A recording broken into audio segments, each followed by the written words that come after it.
Tervetuloa Octohackin loppuseminaariin sekä paikalla olijat että striimiä seuraavat. Täällä on meidän osallistujajoukon lisäksi myös arvostettu tuomaristo saapunut paikalle.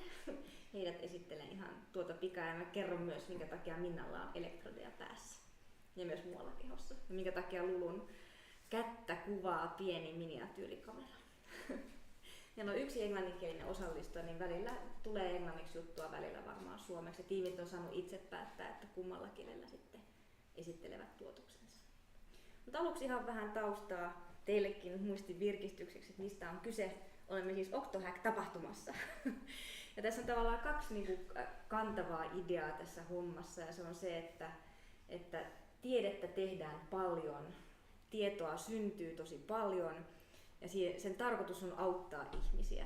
Sen tarkoitus on auttaa meitä ymmärtämään maailmaa paremmin, ratkomaan hankalia ongelmia, jotka liittyy tässä maailmassa elämiseen. Mutta aika usein se ei välttämättä tavoita ihmisiä, ja joskus siihen liittyy tämmöinen niin latistava fiilis. Tässä on ruudulla mun pientä tutkimusta, googlettelin sanaparia tutkija lyttää, ja löytyy kammottavan paljon osumia siitä, miten tutkijat lyttää. Mutta kuitenkin samaan aikaan tiedehän on ihmeellistä, tieto ja ymmärryksen lisääntyminen valtavan ällistyttävä asia. Ainakin itse koen jatkuvaa ällistystä välillä tieteen parissa ja siinä on yksi esimerkki mun mielestä siitä, miten tämmöiset edistysaskeleet voi oikeasti räjäyttää tajunnan ja avartaa mieltä aika todenteolla. Eilen Valtteri puhui siitä, mitä ällistys on. Kannattaa tsekata tallenne eilisestä aloitusseminaarista. Mutta siihen liittyy kaksi tällaista määrittävää tekijää yleensä tähän tunteeseen. Että on jonkinlaista koettua mittaamattomuutta, että on jonkun tosi ison asian äärellä, mikä pienentää sitä kokemusta itsestä, joka saattaa johtaa semmoiseen älylliseen nöyryyteen ja siihen, että on jotenkin vastaanottavaisempi uudelle tiedolle. Et voi ajatella, että ällistys saattaa olla semmoinen oppimistila, tosi tehokas, tai Valtteri puhui eilen, että se on muuttunut tajunnan tila. Kenties semmoinen, jossa me ollaan muuttuvaisempia itsekin. No, tällaisen kysymysten parissa on sitten meidän urhea osallistujajoukko vähän paininut. Kukin on ratkaissut omalla tavallaan sen, mitä he on halunnut tässä hackathonissa tehdä. Mutta esimerkiksi on mietitty, että mitä tietoa pitäisi just tänään saada paremmin ihmisten tietoon. Mitä semmoista tietoa on, joka ei jotenkin tavoita. Miten tiede tai tieto voisi ällistyttää, että miten me saataisiin nämä kaksi asiaa yhteen. Tieto, ehkä lähtökohtaisesti jotenkin tylsä tai mälsä tieto ja sitten tämä uskomaton ällistyksen kokemus. Ja sitten kolmantena, että miten ylipäätään sitä ällistystä voisi aiheuttaa. Tällaisten kysymysten parissa on painittu. Tältä se on näyttänyt. Paljon ideointia, keskustelua, tilassa liikkumista, erilaisia leikkimisiä Juhani Laaksosen opastuksella. Paljon semmoista tavallaan keskeneräisyydessä hengaamista ja sen sietämistä, kunnes lopulta päädytään johonkin, että tämä on se meidän juttu ja sitten mennään sitä kohti. Ainakin ulkopuolisen silmin se on siltä näyttänyt. Ja tietenkin hackathonien perinteitä kunnioittaen syömme eilen runsaasti pizzaa. Se on pakko olla jotenkin mukana. Tässä meillä on 4 tiimiä mukana. Tässä on niiden nimet. Ja ihan kohta siirrytään. Menikö oikein? It's fine. No, ehkä edes ällistytte siitä, miten teidät tällä hetkellä esitellään. Ja kohta katsotaan ihan lyhyet esitykset kultakin tiimiltä. Nyt esittelen tuomariston. On 4 ihmistä paikalla, suostuneet antamaan palautetta meidän tiimeille ja jopa mitattavaksi. Eli on Jaakko Kuosmanen Suomalaisesta Tiedeakatemiasta. Mikä sua on viimeksi ällistyttänyt? No, tää hyvä henki täällä ja tää tekemisen meininki, että mä olen ällistynyt siitä, että miten saadaan tällaisiin paikkoihin saadaan nimenomaan tällaista pöhinää ja yhdistettyä sitä ja tuoda se tiede ja tämä tekeminen ja uusien asioiden rakentaminen tänne. Se on ollut ällistyttävää ja kiitos kaikille osallistujille. Kyllä olen ällistynyt jo nyt. Hyvä. Saaks siitä pisteitä jo? Sitten Lulu Salmi Yle Tieteeltä. Niin. Mikä sua on viimeksi ällistynyt? Näin mä mietin, että niin mua ällistytti esimerkiksi se, että mä näin ihan tosi huono elokuvan. Niin. Että sekin ällistyttää. Niin. Välillä sit se ei aina ole niin positiivista se äly. Että se voi olla se, mitä se vaan voi ollakin. Oli sitä, että mitä on mahdollista. Että olen ensi-illassa ja ällistyin tähän, että onpa. Joku on rahoittanut. Niin. Se on ehkä nyt viime viikon tämmöinen ällistyminen. Niin. Pitää muuten paikkansa kyllä niin uhkaavat tai negatiivisetkin asiat voi ällistyttää. Ja kiinnostaa kyllä, onko joku tiimeistä valinnut sen reitin, jotain niin kammottavaa, että leuat loksaattaa. Sitten Henry Tikkanen, tervetuloa. Tunnetaan muun muassa upeista podcastista Yle Tieteellä. Kysytäänpä sulta vähän eri tavalla. Minkä tiedon pitäisi sinun mielestäsi ällistyttää ihmisiä? Ihan viimeaikaisista uutisista. Mutta mä en muista, että onko se Hiitolankoski, onko se missä on pato purettu tuolla? Parikkalassa. Niin. Olen käynyt siellä. Eikö se ole siellä? Joo. Niin siellä niin purkutyöt on vielä kesken, mutta siellä jo taimen nousee kutemaan. Ja minusta se on tosi ällistyttävää, että me ollaan tuhottu Suomesta esimerkiksi Kemijoki ja vaikka kuinka monta jokea padottu ja sillä edelleen energiaa tuottaa voimaa. Mutta kun niitä sitten puretaan, niin tällaisia menetettyjä lajeja ikään kuin voidaan niin kuin oletettavasti saada takaisin. Mun mielestä se on tosi ällistyttävää ja tämän tiedon pitäisi tavoittaa ihmisiä enemmän. Ylipäätään niin kuin kaiken luonnonsuojelutiedon pitäisi tavoittaa ihmisiä paljon enemmän, koska elämme kriittisiä aikoja tämän niin kuin luontokadon edessä ja sitä ehkä niin kuin ihmiset ymmärrä, kuinka vakava asia se on. Joo, ällistyttävää sitkeyttä jotenkin luonnossa kyllä. Joo. Ja sitten toinen asia tälleen Tolkien fanina, niin mä oon niin ällistynyt siitä, miten maailman kallein TV-sarja tehty niin upeasta niin lähdemateriaalista, niin miten se voi olla niin huono. Tämän tiedon pitäisi myös tavoittaa ihmisiä. Nyt se tavoitti. Mittaamattoman huono. Joo, että ne ei voi sanoa, että tällä rahalla nyt sai, kun niillä on niin pohjaton kassa, että se visio puuttuu. Joo. Ja sekin on niin mun mielestä tieto, että ihmisten pitäisi ymmärtää, että silloin kun ei ole visiota, niin vaikka olisi kuinka paljon pyrkkaa, niin ei sillä tee mitään. Joo, hyvin sanottu. Sitten vielä viimeisenä Minna Huotilainen Helsingin yliopistosta. Sama kysymys kuin Henrille, että minkä tiedon pitäisi ällistyttää? Mä luin tänään aamulla, meillä oli kätytilanne kotona, niin mä sain kaikista lukea kirjaa, niin mä luin Risto Isomäen luonto- ja terveyskirjaa. Mä ällistyin siitä, miten vanhoja tietoja, sellaiset asiat on, jotka tulee nyt ihmisille uutena. Et siinä selitettiin esimerkiksi, että jo 100 vuotta sitten on tehty sellaisia viruskokeita, että kun samaa virusta tartutetaan eläimestä toiseen, niin se muuttuu pahemmaksi se virus. Ja nyt sitä uutena asiana meille esitellään. Niin. Et ehkä juuri se, että kuinka paljon on tiedetty jo niin kauan ja miten se kuitenkaan ei ole pystytty ottamaan vakavasti. Siis ne 100 vuotta sitten olleet tutkijat sanoivat, että ei pidä laittaa liian montaa eläinyksilöä samaan tilaan. Mitä samaa koskee myös ilmastonmuutosasioita. Juuri näin. Niin. On tiedetty tosi kauan. Niin. Et ei ole uusia juttuja enää. Niin. Sekin on aika ällistyttävää. Se on ällistyttävää se, miten tieto ei leviä ja sitten se, miten paljon on unohdettu. Kyllä. Niin. Onko kyse siitä, että tieto painetaan alas? Että se leviää kyllä, mutta sitten on paljon tehokkaampaa koneistoa, joka painaa sen alas. Niin. Tieto ei missään nimessä ole neutraali asia. Se ei ole vaan, että me katsotaan mitkä on faktat, vaan siihen nivoutuu aina kaikenlaisia arvoja. Nyt me tunnetaan meidän tuomaristo. Tiedätte, keitä yritätte seuraavaksi ällistyttää. Vielä haluaisin kiittää Suomalaisen Tiedeakatemian tyyppejä, että päästitte meidät tänne. Suuri kiitos siitä. Ja mainitsen myöskin sen, että tämä on osa siis tämmöistä Finski-hanketta, tämä Octohack. Finski tutkii ja pyrkii kehittämään suomalaista tiedepääomaa. Se tarkoittaa sitä, että minkälainen pääsy ihmisellä on tieteen pariin, minkälainen niin kuin mahdollisuus hyödyntää tiedettä ja sen tuloksia omassa elämässä. Siinä tapahtuu tosi monessa yliopistossa tutkimusta, kannattaa seurata. Turun yliopistossa on tämän projektin koordinointi, siellä on Johanna Kaakinen puikoissa. Ja nyt, tämä on niin vakava porukka, ja meidän täytyy ehdottomasti siirtyä ällistyspuuhiin.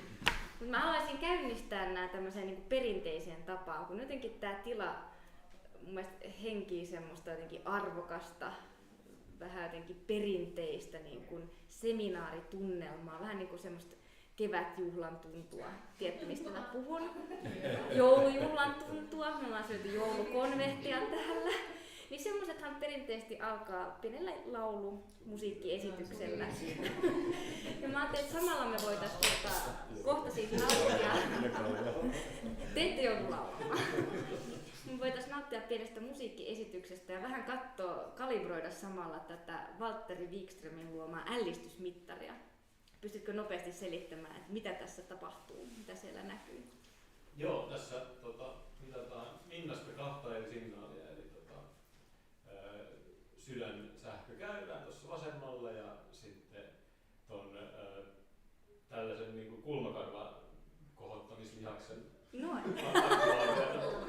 ja sitten tästä sykkeestä tai sitten näistä niin kuin sykkeen kestoista niin lasketaan sellainen sykevälivaihtelu, ja koska ällistyksen on osoitettu lisäävän parasympaattista aktivaatiota, jota se mitataan tällä sykevälivaihtelulla, niin siitä tulee tällainen muuttuva palkki, joka sit voi tämän esityksen aikana joko kasvaa tai laskea riippuen siitä, kuinka paljon se syke on vaihdellut sitten esityksen aikana, ja sitten oikealla puolella vaan niin kun summataan yhteen, että kuinka paljon se kulmakarvalihas on ollut aktiivinen. Ja sitten toiseksi niin Lululta mitataan tässä ihan observoiden niin sitä, että meneekö hänen iho kananlihalle. Ja sitten jos niin tapahtuu tällaisen esityksen aikana, niin sitten mä painan tosta ja sitten tiimi saa siihen sellaisen bonuskertoa tuohon sitten histemään. Tuolta ylhäällä ja kertaa histemään, niin se on se, joka ratkaisee sitten objektiivisesti. Apua. Toivottavasti menee koko ajan. Joo. Eli Mari tarkkailee siellä Lulun karvoja herkeämättä ja ilmoittaa Valtterille, jos ne töröttää. No niin, eiköhän testata, saanko pyytää Kostia Tobia, siinä on pieni musiikkiesitys tässä. Katsotaan, miten nämä meetterit täällä reagoi.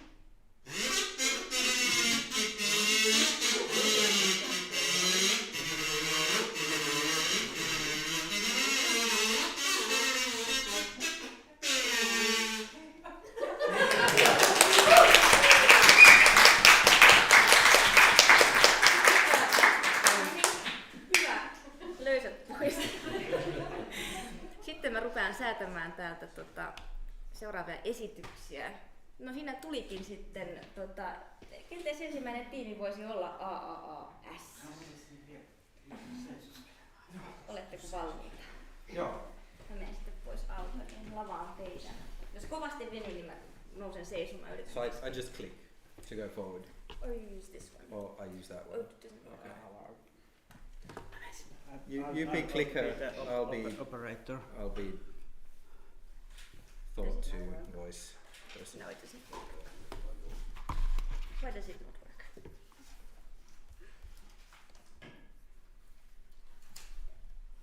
Yes. All right. Volyymiä telkkariin siis. So maybe I just go ahead. I'll go in English so that everyone understands. Hopefully, good if you do. The clicker. Okay. So our idea or thing, I guess, is the AI-generated awe-inspiring stories about anything, ass for short. I think this idea sort of came around from the idea that there are things, different kinds of things that cause awe. Not all things that cause awe are necessarily positive things that cause awe, so maybe we have that side to it. And awe can be generated, and it's generated all the time, and people are hooked to awe, maybe, as it were. So, what was our idea? To make all creation into a service, to find out how this, we want to answer 3 basic questions. What is as? Why is as? And how is as? At least I hope those are the questions that you have in your mind. I hope I can answer those, so I'll just read the text and not talk anything out of my head. So what is as? The practice of using artificial intelligence to easily tell awe-inducing yet nonsensical stories about literally anything. Why is as? If we induce awe that is clearly surreal nonsense, we'll be more resilient as a society in the face of malicious human-made awe, and will be protected from the influence of trolling. Think of it as a vaccination against mis and disinformation. And how do we do as? As can be utilized to produce content in powerful podcast formats, like podcasts, news and inspirational talks. It has minimal human guidance and maximum AI nonsense. So behold, we have products. The podcast. The future of awe-inducing AI lies in the interactive metaverse podcasts. You will never want to listen to another random tech podcast again. And going from there, no longer do you have to imagine yourself with the moving image podcast. You can see it. It's truly unbelievable. Let's see. And we'll roll. The moving image podcast. Yes.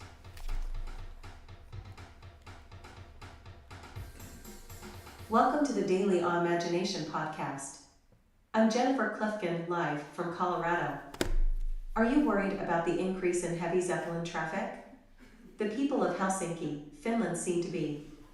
The World Economic Forum projects that Zeppelin travel will overtake plane travel, especially in over-congested city areas by the year 2035.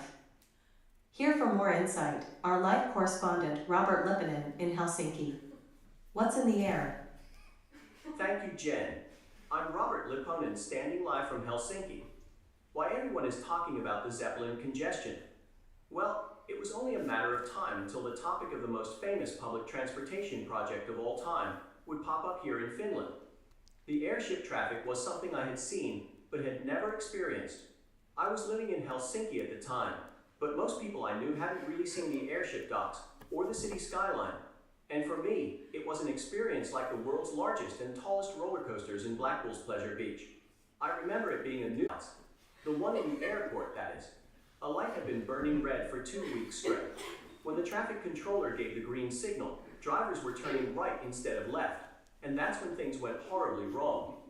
Finnish tradition dictates that all men wear ties when going out for drinks, but that night, many of the men just walked into the bar in their blue overalls. The women kept their skirts on just in case. Thank you, Rob. And now, the weather.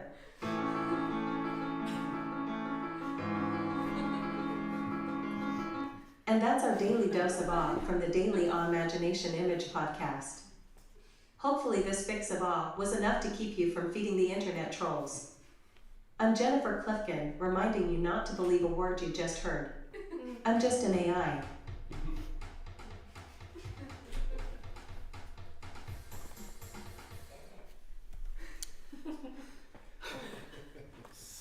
So, do you want to say something about tech specs? Do we have a minute still? Yeah, so what you saw was like AI generated using variety of like different ways to produce content using AI. In the end, we just stitched it together in Premiere. Like the text you heard was like you could assume was like AI generated, and Synthesia is like software as a service, SaaS service, which helps to create that video, and music was also AI generated, and the illustrations using these latest hip diffusion networks, DALL-E 2.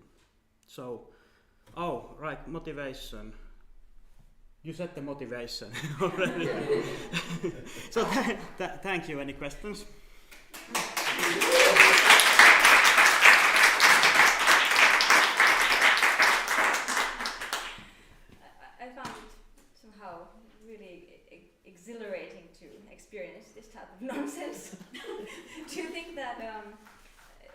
better at nonsense than human beings. We are really good at nonsense. Yeah. But I think AI it can produce it like 24/7, so it's better in producing nonsense. Yeah. So maybe we'll saturate the nonsense with AI-generated nonsense, so humans start to like get bored of nonsense and maybe start to listen to scientists. It's a very interesting approach. Thank you. So let's get some comments from our jury. Go ahead, Minna. Are you sure it's not going to affect actual awe? Like, wouldn't that be a bummer? That people then wouldn't have this actual feeling of awe when they went to some place which is supposed to generate that. I think I don't think actual awe is that threatened really. To me at least this was sort of interesting because so much of the stuff that we already use our time like scrolling through is nonsense. I mean, you have a look at any child on TikTok or whatever and it's basically a lot of it is like sort of nonsensical stuff. So I don't think that's still taken away from the like grander feeling of awe, but perhaps this could in a way teach us to be more aware of the nonsense that's around. And for me, I think like the motivation for this was more like if I want to feel awe, I need to have like awe as a service, and it doesn't like take it away. It becomes a tool. It's not like something that we strive for because we can have it anytime, so we can just use it for our purposes. To learn, for example, about zeppelins or Helsinki. Fantastic. Which is awesome. Any other comments, Minna? Well, it's amazing. I mean, really wonderful. Is there a threat of addiction there as well? Or addiction? Addiction. Oh. Well done. Yeah, maybe we'll start a club like Anonymous. Audits. I don't know. Yeah. Let's see how it goes. Any other comments? This kind of AI technology is developing like really fast. Yeah. Moving image podcast. Think about it. But In one day. yeah, they're gonna replace me. And not like really non-boring stuff also. So what do the comics do then if they get unemployed because of this? So I have like really good comics joke. There's a like, joke. Yeah, There is a joke. we created today. Like. Tough one. Yeah. But I think the audience appreciates something that's not nonsense. I don't know. I think there's a need for non-nonsense. I would. Non-nonsense. Non-nonsense. Interesting concept. No-nonsense, please. Lulu, what do you think? Ei mä vaikka sanon, just, siis lasten kanssa just tuo TikTok-maailma on just se, että kun ne katsoo uutisia, ne luulee, että se on niinku totta. Niin sit niinku, että on niinku kiinnostavaa siis se, että kuinka niinku just käytettäisiin opetusmateriaalina tämmöistä niinku teknologiaa, että näytettäisiin niinku, että kuinka nopeasti voidaan mennä niinku väärään suuntaan ja tehdä niinku tiedosta väärään. Niin, no, kiinnostavaa. Siis todella kiinnostava nimenomaan tossa, että tavallaan se suunta millä taklataan sitä on niinku viedä nimenomaan se sinne niinku ääripäätyy sinne all the way sinne, koska ihmisen mielellähän on tendenssi aina vetää näin. Ja no mitä siellä seuraavassa vaiheessa on sinne suuntaan. Jos me työnnetäänkin se ihan kokonaan sinne niinku syvään päätyy all the way, niin ehkä se emansipoi meidät sitten jollain tavalla nerokasta. Eikö tämä ole Fox News? Meillä voi olla vaikea erottaa, kun ihan totta ja Sitä mä just pelkäsin tästä riikelmästä. Kiitos. Otetaan vielä siellä näkyy lukema.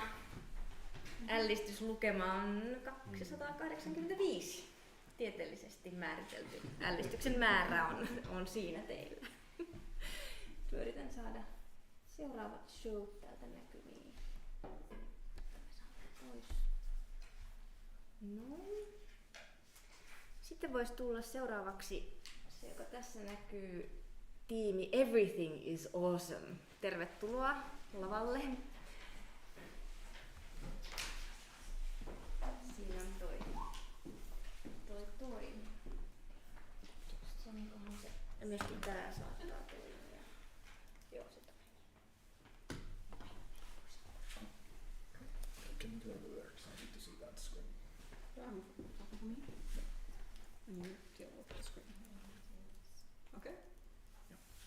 Okay.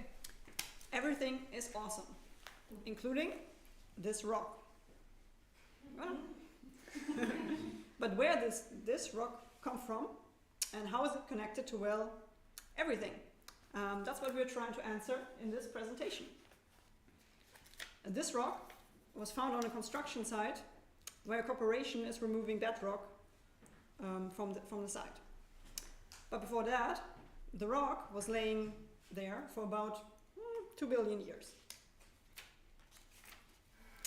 The rock made its way to the construction site by traveling across the surface of the Earth with the movement of the tectonic plates. And before even that, the rock had been crystallized from magma that was spilling out of the crust of the Earth. The Earth itself was formed from stardust. And the stardust was created by the first and second generation of stars that came to existence after the Big Bang. But there's also another type of rock, which is, of course, rock music. And one example of a rock song is We Will Rock We You. Will Rock You, yes! Absolutely. Song is pretty awesome, and it's by the equally awesome band Queen. Queen is a band that plays rock music, and rock music has its roots in another form of music, which is blues. It also has a connection to what we call classical Western music. Music itself is connected to religion, like musical performances were held during religious services. But music goes even further back to the beginning of our species, with instruments found in caves. So music is of course part of our culture and part of the evolution of our species that goes back and can be traced to the earliest forms of life on Earth. And the Earth, of course, was made from stardust, which came from the first and second generation of stars, which came into existence after the Big Bang. Have you heard that before? So lastly, I want to talk another rock, not a rock, but the rock. Yes, namely wrestler turned actor extraordinaire Dwayne Johnson. Also an awesome guy. The Rock, of course, comes from his parents, Mr. and Mrs. Rock. And they come from their parents, Granddad Rock and Grandma Rock. We have reliable knowledge about this because humans have started to write down their history. And before written history, there was oral history through which information was shared. This was done by using language, and before language, we were using hands and other body parts to send and receive information. This form of communication has started with the existence of our humans as a species. And through evolution, we have derived from mammals and reptiles and fish to the beginning to life of Earth. And Earth, meanwhile, came from stardust, from the first and second generation of stars, which came after the Big Bang. Okay. So, how do we know all this about all these different kinds of rocks? Science. It's generations of scientists trying stuff out, writing things down, and sharing with their peers. And before that, countless curious small creatures, such as we, wondering about their place in the grand cosmos, with each new discovery slowly realizing how awesome everything is. I'm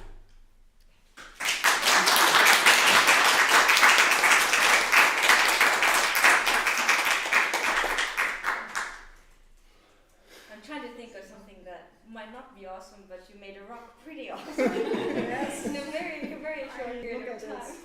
Yeah. Now I can't stop looking at it. I guess that's the desired effect.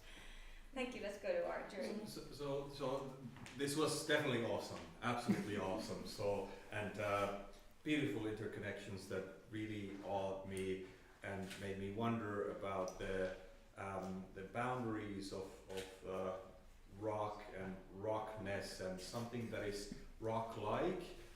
For example, Rocky. How is Rocky related to this? Next presentation. You mean the adjective or the character? The boxer. Okay. Well, he has a similar history as The Rock, so that's a simple yes. Yeah. But there's like maybe a little more connection to music, like the Eye of the Tiger and stuff like that, and then that goes to mammal evolution and all that. So the interesting thing about this is that everything, like literally everything, is connected. So you can take any path. We just happen to pick The Rock. Shortest path length to the Big Bang. yeah, that's actually where we picked The Rock, and specifically Finnish bedrock because it's ancient. It's easier. It kind of skips a lot of the history there. Yeah, I like.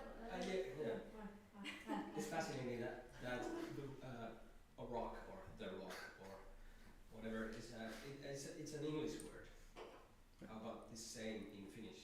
Or We need to come up with a different joke. Oh, like yeah. There are kiwi is used. it's awesome how different storylines you can get Yeah. just by changing the language. Yeah, we actually talked about language a bit, and it gets really complicated there because you can go anywhere with metaphors and stuff. Yeah. So we kind of intentionally left that out for this presentation to keep it within a reasonable time. I also like this interesting way and how you're telling this idea, and you can copy this kind of storytelling, some different kind of issues, you know, some what do you want to tell about the wall? Yeah. If anyone wants the Miro template, I can share it. Yeah.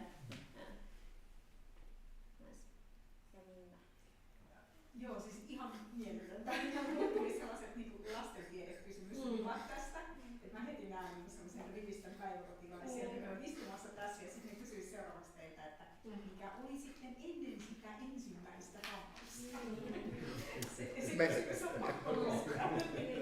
Yeah, so the question about the Big Bang, what came before the Big Bang? We already know that we don't know what happened just after the Big Bang. There's already a slice of history that's missing. We have perfect models all the way up to the very first instance of, we have the math to show the first 13.8 billion years, but there's a fraction of a second missing. So we already know that we don't know. And that you can't know, is it so? Not necessarily. We need to figure out quantum gravity if anyone has any ideas on that. There's a community of scientists working on that. My favorite part was when rock music was introduced in the storyline. It was just amazing. Thank you so much. Thank you, and the meter is at 287. Fantastic.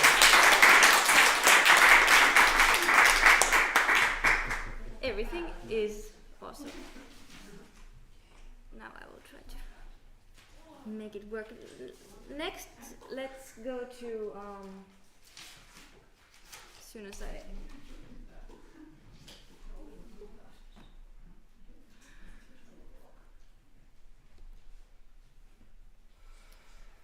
we could go with changing minds or unchaining minds, as I wrote. Both are okay. Gives us leeway to change our minds even at any given point in time.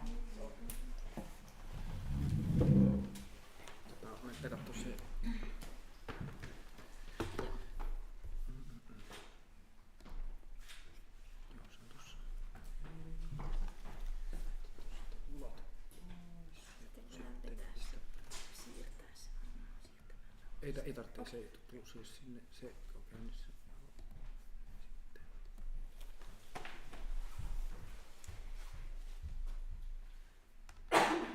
Everything ready? Hello, dear audience.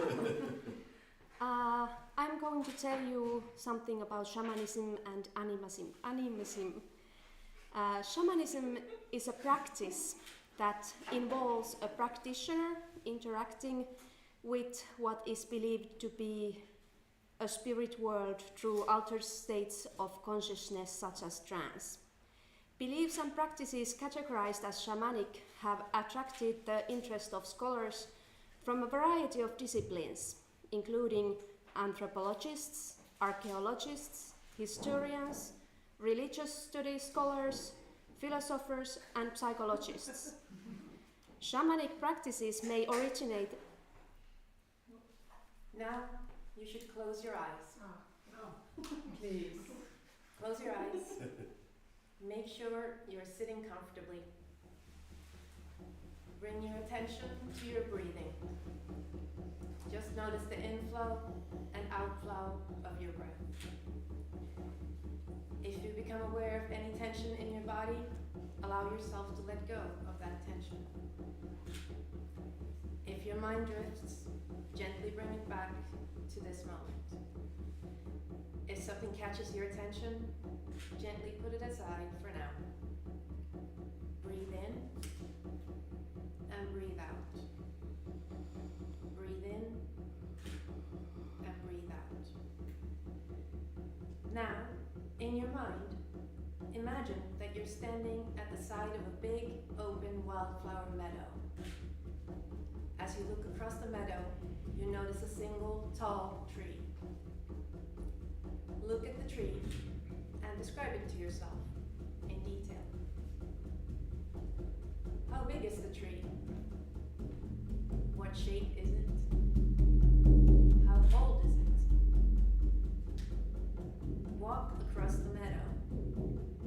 Notice the weather as you walk. Is there wind? Is it sunny or cloudy? Go over to the tree and examine it. Touch the bark with your hands and see what it feels like. What do the leaves look like? Sit down on the ground with your back against the tree and relax. Breathe in and out again. You'll feel safe here. As you lean against the tree, imagine being that tree. Standing rooted and drawing water and nutrients from the ground. Breathing in carbon dioxide from the air. Drawing energy from the sun. There's no hurry to go anywhere. You can relax and watch the seasons come and go.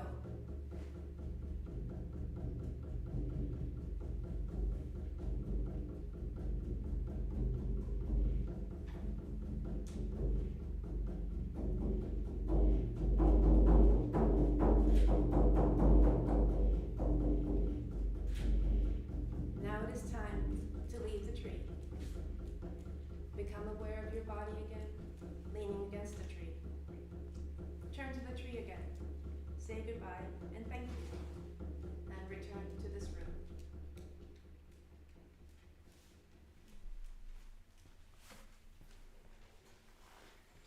Welcome back. It's been our pleasure to share with you this experience of how broadband for the brain works. And we'll leave you with the words of the great Albert Einstein, who fairly well captured what our team was thinking about along the way. Thank you.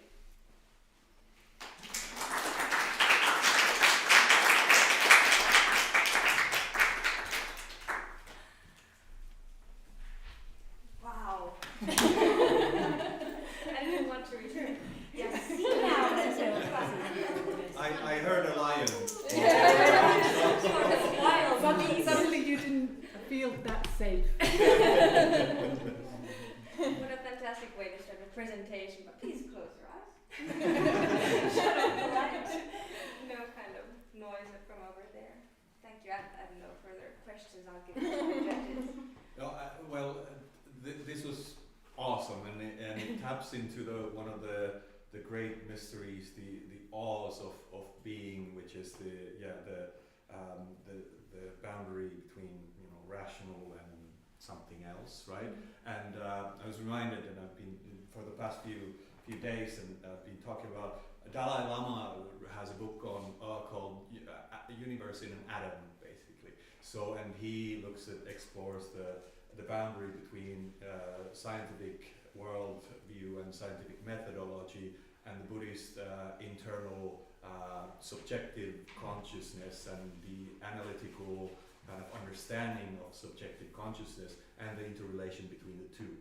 I think that's something that is what you guys are tapping into, that very core issue in some ways, and I think this is everything, and I think this is exactly a good reminder for us that being myself as well, having a background in analytical philosophy, and only realized in the past few years that actually there's a whole world out there, and the scientific methodology, when it explains something, it is a methodology that has limitations, and the world beyond it doesn't mean that it doesn't exist, right? It does exist.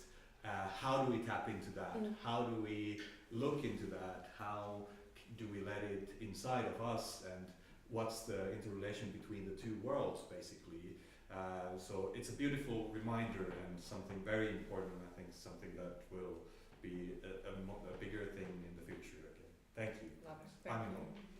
And part of obviously our presentation was that boring way of presenting information, but that information is actually also about like how these practices have existed. Like if we put them on your timeline, like from 35,000 years ago and across the world, they are very similar, and they have existed independently of each other. So there's something that people have been doing to tap into this since the beginning of people, basically, or cultures. So it's interesting. And there's also real scientific studies about how the brain reacts to drumming and so on. So and just now we felt it.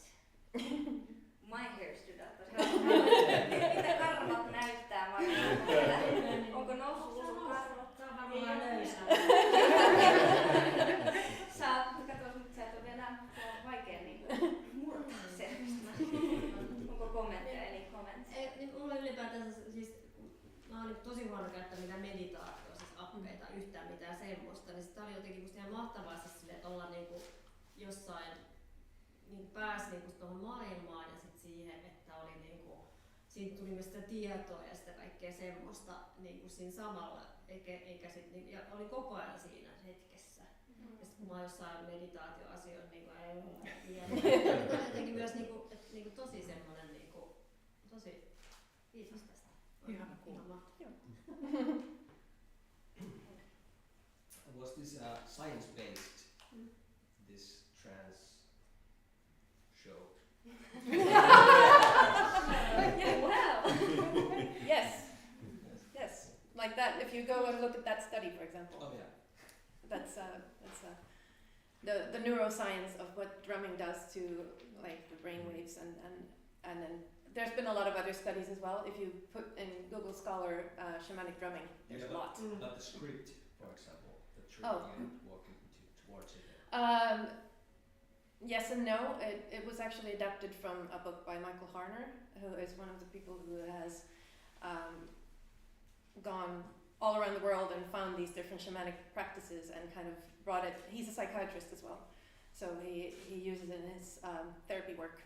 So it's kind of this integration, and it's also a Jungian technique called active imagination, where you go into your mind and basically you're producing these images, and all the trees were probably very different if you were to compare, but they are yours, and but they also have universal characteristics. So I don't know if that answers your question, but it's yes and no. and the shamanistic feature was sort of a case study for us, and the bigger picture behind it was the idea of us needing to use other the whole broadband, also other things to influence people for them to change their minds, not only the analytical thinking. Well, there's so much space around what our brain can do on analytical thinking alone. And I don't think we've even truly started exploring all the other avenues that we can find. And this was one way of using some tools for that.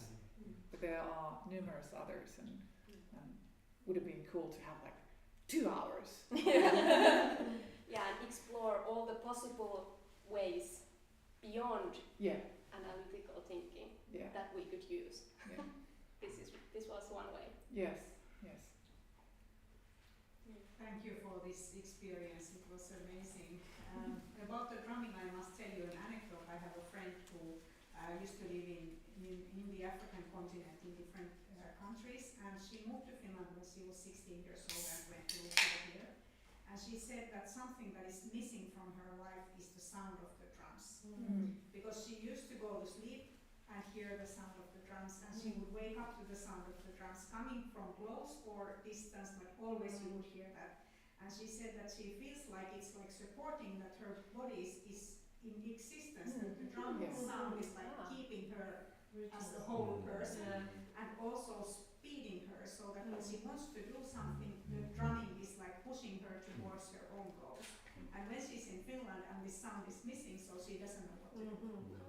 So I have to believe her, obviously, because that's her own experience. And here I think you were using the same kind of feeling here. And one thing that is quite fashionable now in educational research is indigenous education, which means that we actually go to study the teaching practices of indigenous people. And in Finland, obviously, the Sami people are one of those groups that is being studied. And we had a visitor in this respect at our university, and he was telling about his learning experiences as a Sami person and how he thinks that it differs from, like the Finnish school system. And he was explaining, for example, reindeer herding and how he has learned that. So it doesn't start from somebody explaining him that now this is the thing that you have to learn, but it starts from being there. So as a 1-year-old, as a 2-year-old, as a 3-year-old, he would be there when people are doing those very important tasks. And he doesn't have to do anything. He's just there, and he will very easily learn to understand that this is really important. And we all want to do this, and there is purpose in this, and also getting motivation that he one day wants to be the person who can do this. It's like learning a language. Yes, exactly. Immersed experience, right? Exactly. Mother tongue. And the other conversation that's connected to that a little bit is what our relationship is to nature and everything, and the animism that comes from a lot of these indigenous people's beliefs and everything. And I think here in Finland we are still fairly close to it. We still remember kind of like our grandparents told stories about Hiisi that's in the forest, or this and that kind of elf here and there. So trolls and things like that. So we're not very far removed from those stories, and that also makes the nature valuable. And one of the things that I wrote on my post-it notes yesterday is like, what problems do we need to solve is how to make people actually act on their eco-values.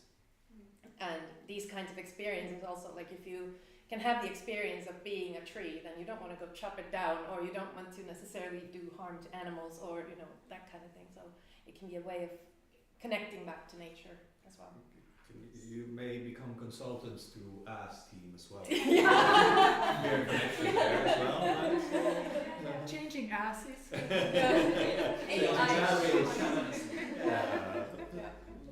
as a final note, of course, we have to appreciate the fact that when we humans want to study these experiences, then we use neuroscience.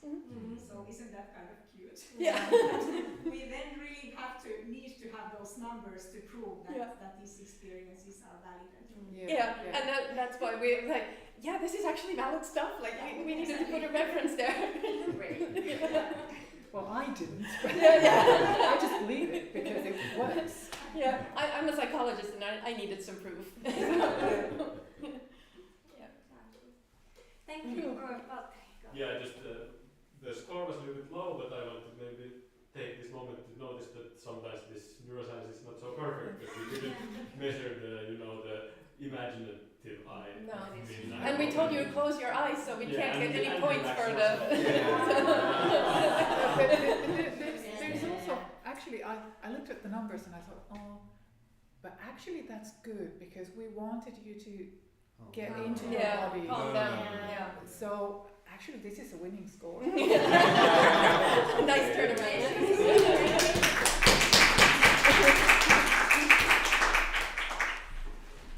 Sitten viimeistä viedään. Nyt pääsemme, nythän alkaa olla jo niinku iltauutisten aika. Hekin, jotka seuraavat striimin päässä, niin ei tarvii vaihtaa sinne telkkariin, koska seuraavaksi kuullaan energiauutiset. Yes. Kertokaa, mitä täältä tarvitaan. Tossa on se. Mahdollisesti se pitää vetää.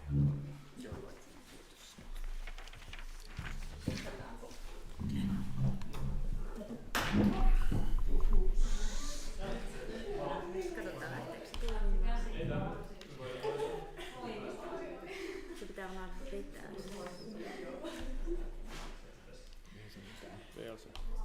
Oikein. Joo, sitä pitää. Siitä vaan. Saako ne tuolta ylhäältä tuo laatikko, jos sitä painaa jossain. Ja nyt sitten katsotaanko ääni. Ei. Lähdetään tuonne sisältä. No niin, hyvä nyt. Siirrymme iltaenergiauutisten ääreen.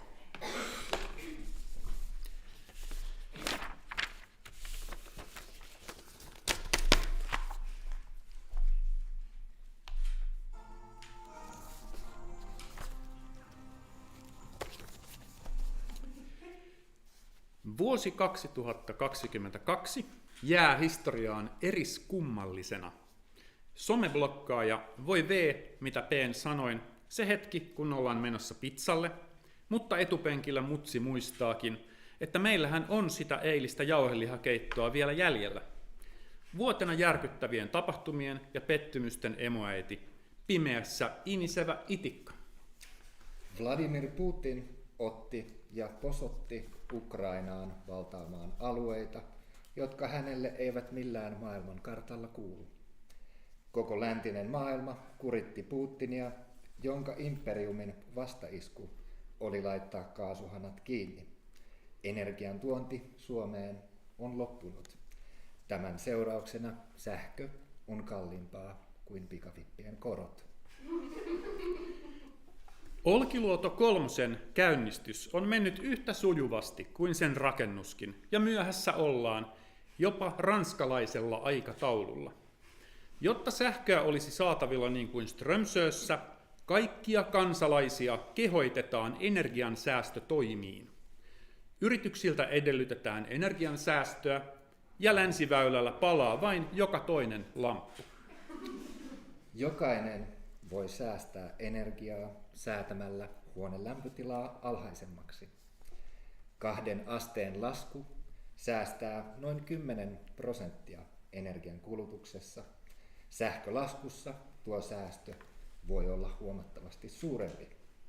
Suomen mittakaavassa 10% säästö lämmitykseen käytettävästä energiasta tarkoittaa kokoluokaltaan 1 ydinreaktorin tuotantoa. Kyllä täällä tarkenee, perkele on lanseerattu työ- ja elinkeinoministeriön uudeksi pysyväksi iskulauseeksi. Kansalaiset ovat ottaneet energiansäästötoimet vastaan kekseliäästi. Tässä esimerkkejä tavoista tehdä energiansäästöstä pakkoruotsia helpompaa. Viileämpi huoneilma säästää tunnetusti energiaa, mutta palellakaan ei viitsisi. Kelpo ratkaisu on hyppynaru. Muutama 100 hyppyä ja palelu on tiessään. Bonuksena olet kevääseen mennessä teräsmies kisakunnossa. Myös kylmä altistus tekee ihmiselle hyvää. Verenkierto tehostuu, vastustuskyky paranee, ruskea rasva aktivoituu tehostaen rasvan polttoa ja pitäen ihmisen paremmin lämpimänä. Jos olet mukavuuden haluinen ja hakeudut mielelläsi lämpimään, nuku kumppanisi kanssa tiiviisti lähekkäin. Mikäli sinulla ei ole kumppania, kissaa tai koiraa sänkyä lämmittämässä, voit kutsua anopin, mummon tai vaikka kadulla vastaan tulevan lämmittämään huoneilmaa ystävällishenkisen keskustelun merkeissä. Jos keskustelun aihetta ei luontevan spontaanisti päivän politiikasta tai säästä synny, voi sen pohjustaa esimerkiksi kysymyksellä, miten nämä asiat hoidettiin silloin, kun sä olit nuori. Tässä vielä yksi käytännön vinkki aktiivikansalaiselta. Hetkinen.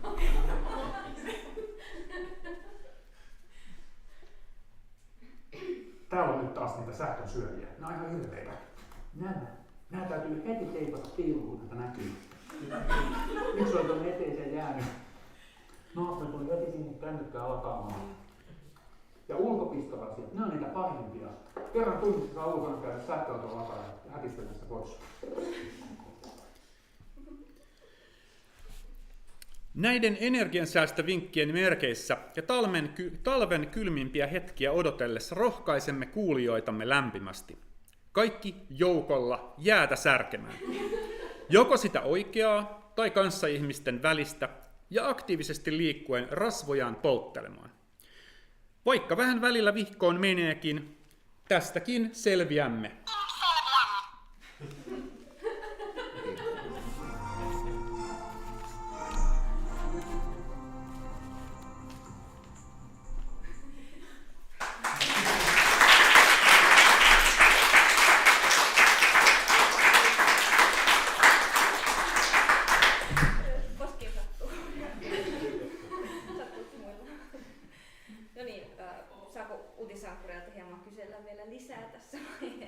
Joo, totta kai.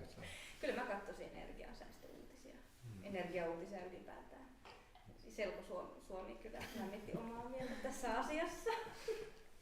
Minä tuomareiden kommentteja.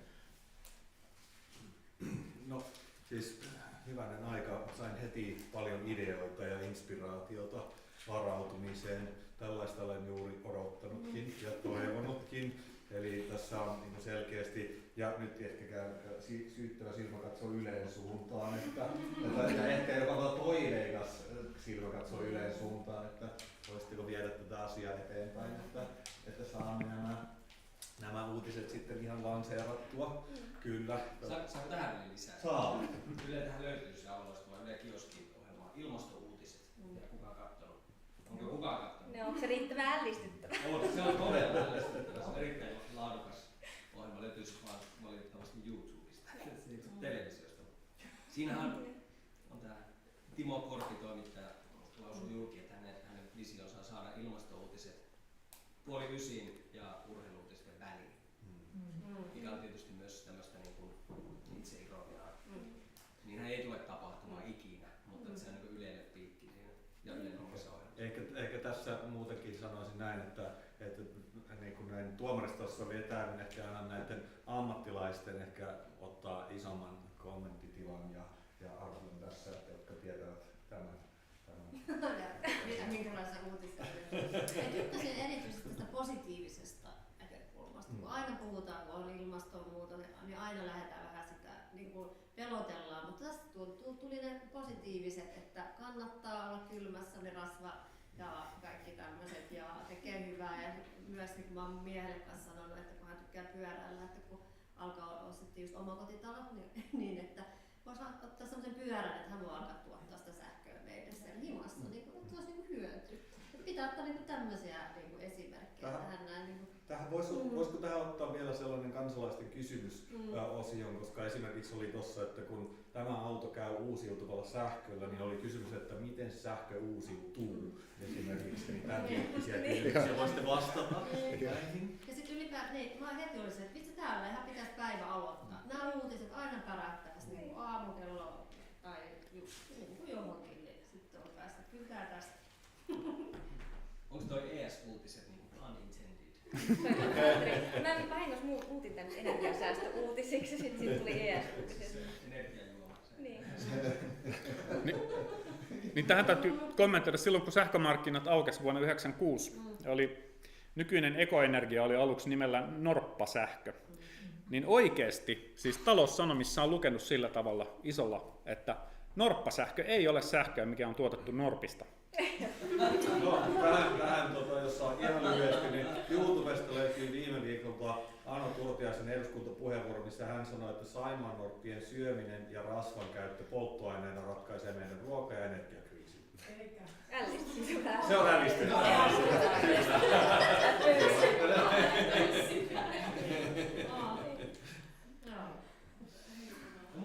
Jos sä kyllä se, musta piti tästä, että 70-luku tuli takaisin.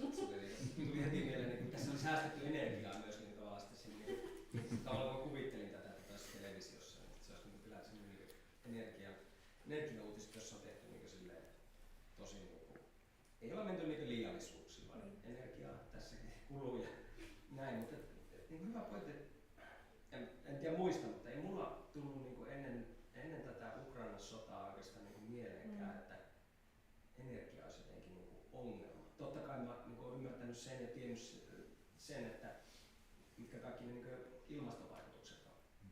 Mutta se, että energiasta tulee vaikka niin kallista ja että siitä tulee pulaa, niin se ei käy mielessäkään. Mikä on aika hauska, tai ei mikään hauska huomio, mutta erikoinen tilanne. Onko energian käytöstä tullut liian jokapäiväistä? Vähän niin kuin kävelet kadulla, otat maitoa jääkaapista, se on vähän sama juttu. Tätä tietoa siitä, että miten energiaa käytetään fiksusti, tehdään järkeviä valintoja, kun hankitaan sähkölaitteita. Tätä informaatiohan on valtavasti. Meillä on paljon organisaatioita, jotka ajaa tätä ulos. Mutta onko se vähän tylsää?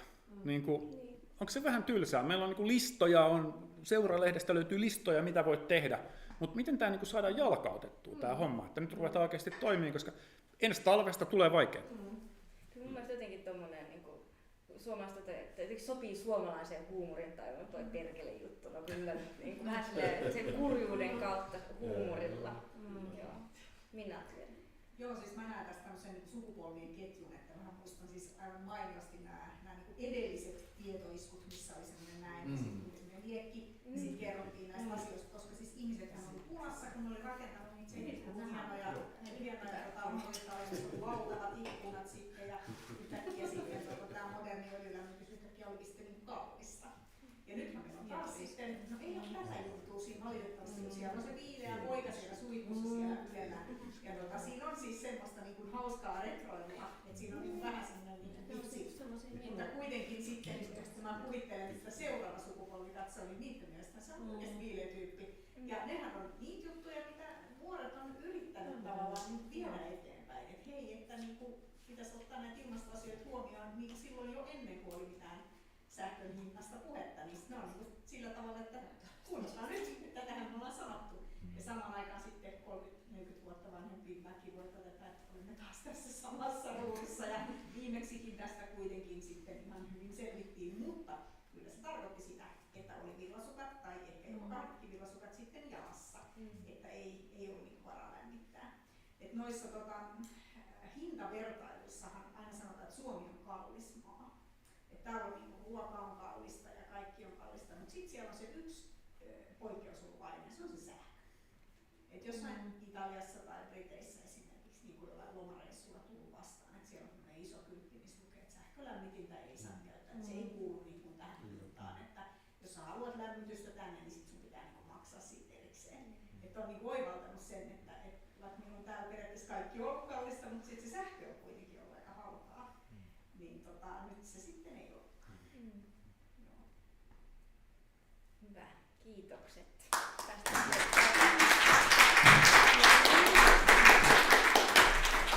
Nyt meidän täytyisi jollain tavalla tehdä päätöksiä. Mä ehdottaisin, että aikaisempienkin puheenvuorojen perusteella meillä on nyt mittarilukemat täällä, mutta mä toivoisin, että keskustelette hetken keskenänne, että olette sitten samaa mieltä noista mittarilukemista ja olisiko jokin ylitse muiden. Tulee sitten mainoskatto, että Te voitte vetää toi ja mä itse miettinyt, olisiko kasvumiehet edelleen valmiita pieneen musiikkiesitykseen. Ihan rauhassa. Voitte hetken keskustella. Yhteismitattomuus. Samaan aikaan tyrannia. Mutta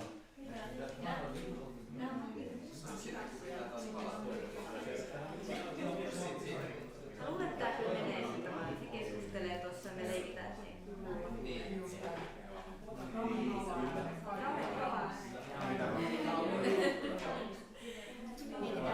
Tärkeä keskustelu.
Tuomaristo on valmis. Täällä ei paikalla asianosasta olet hakemassa olutta. Kuuluu häkätoni. Puuttuuko moni vielä? Pitää olla laskea.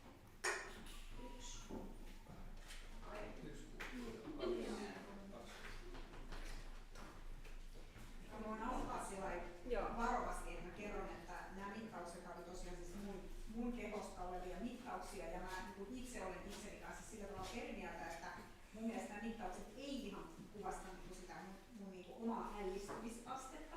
Ja ensimmäisellä ryhmällä on tietenkin aina se ongelma, että se on se, ei voi tietää, että mihin se asettuu se, mitä vielä on tulossa. Mutta nyt kun nämä kaikki 4 on nähnyt, niin nyt se kyllä on niin, että ensimmäinen ryhmä mua hämmästytti eniten. Mitäs tiimi? Otammeko tästä kopin nyt sitten, että ensimmäisen ryhmän esitys oli niinku creepy as fuck. Mutta se oli myös todella ällistyttävä siinä mielessä ja muussakin mielessä niin nimenomaan tämän ällistyttävyyden suhteen. Jos näitä niin palautetta muistaa, ja tässä oli niin huikeita esityksiä, esimerkiksi energiaopisto oli selkeästi niin viihdyttävyydeltään niin paras.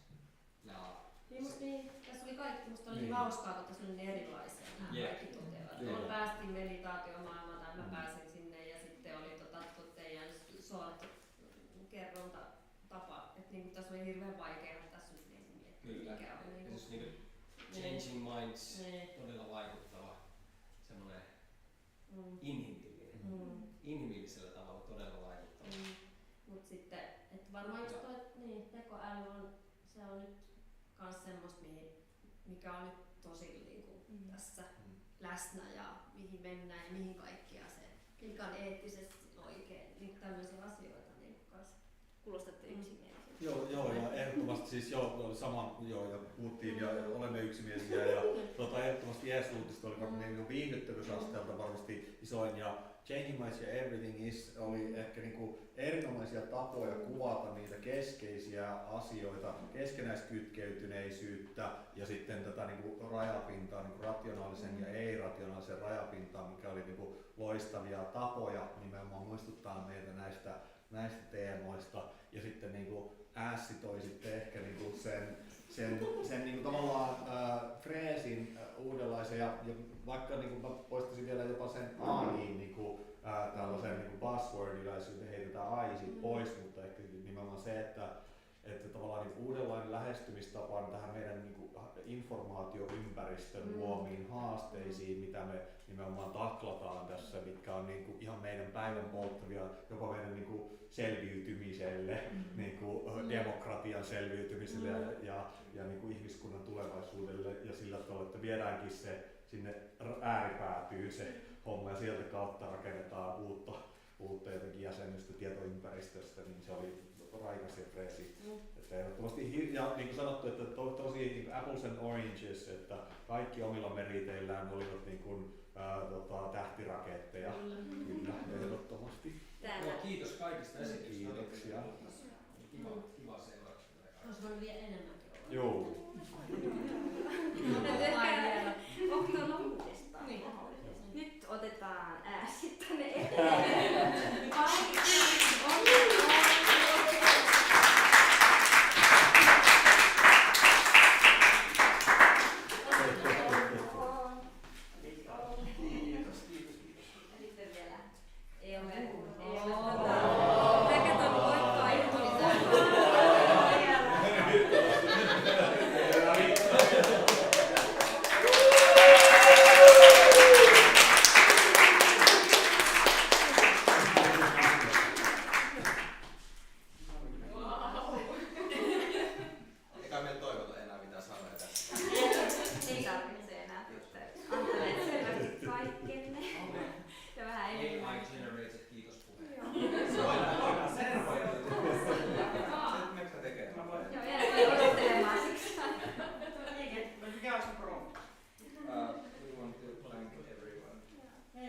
Sillä välin mä voin kiitellä tässä ihan kaikkia osallistujia.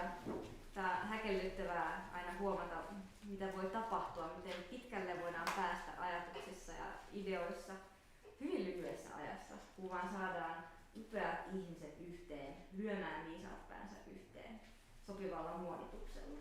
Mun mielestä ihan ihmeitä tapahtuu, ällistyttäviä asioita tapahtuu. Kiitos teille. Olen häkeltynyt sanat. Kiitos kutsusta. Kiitos Tuomaristolle, kun tulitte paikalle.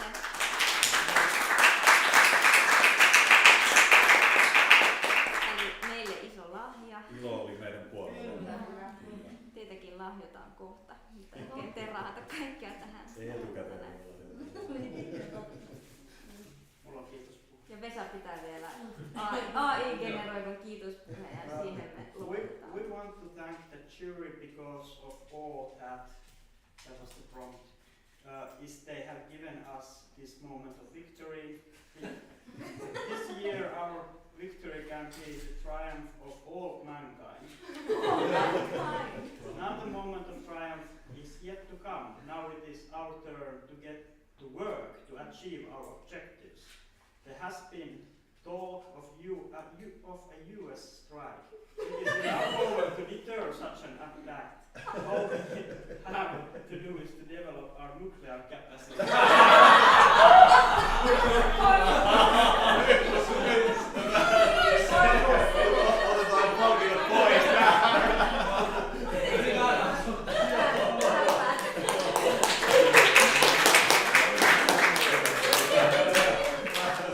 Tästä tuli Skynet.